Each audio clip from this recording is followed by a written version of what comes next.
Hello again.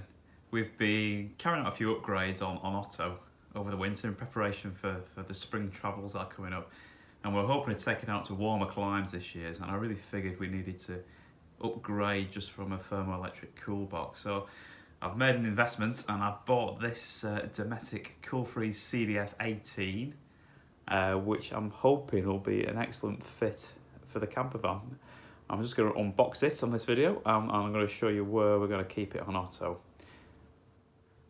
Well, here it is unboxed, and first impressions are it's an absolute solidly manufactured quality piece of kit.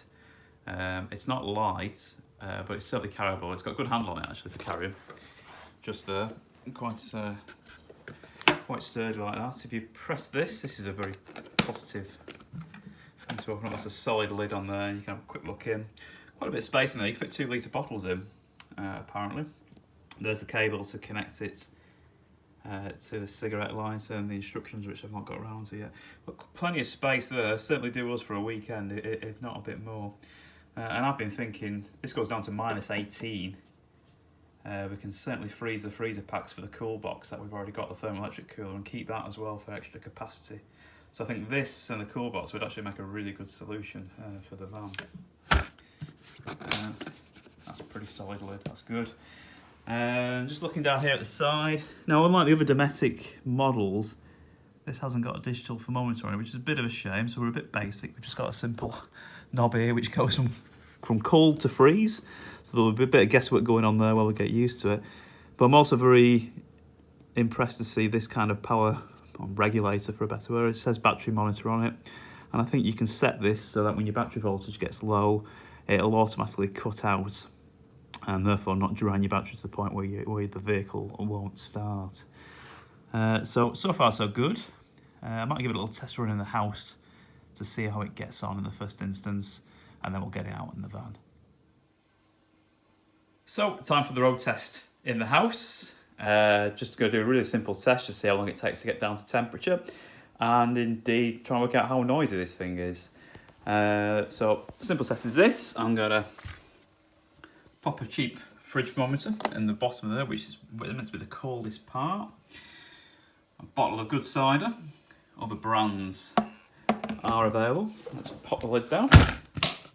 Lock that. I've had to buy one of these adapter cables so I can plug it into the mains, simply because it only comes with a cigarette lighter attachment. In terms of the controls down here, I've just set it halfway. We'll try and work out what sort of temperature we get from that setting. And I think if I just press this to low, it should turn on. We've got a light, that's a good sign. Let's just see if it starts to make a noise.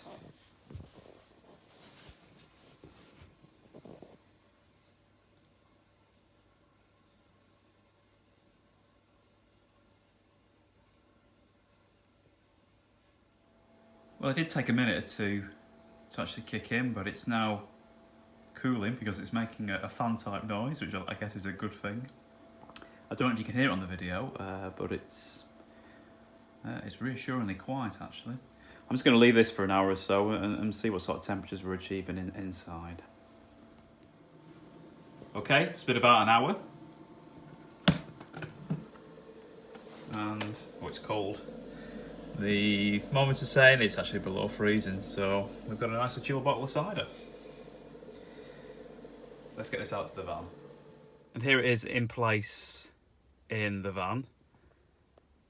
It's kind of utilising that space, which is it's just kind of wasted between the two seats. I've fixed it there with a bungee at the back. You can see it's not going to be going anywhere. It can't go forward because you've got the box down there.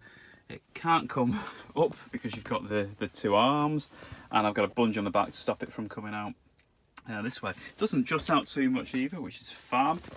You can see there's still plenty of rooms down here to get at the vent as well, which is good, so we'll get good airflow in there. So it's a pretty decent solution, and the lid does pop open despite having the arms there, so it's all very usable. So I'm pretty happy with that. It looks like it'll do what I want it to do.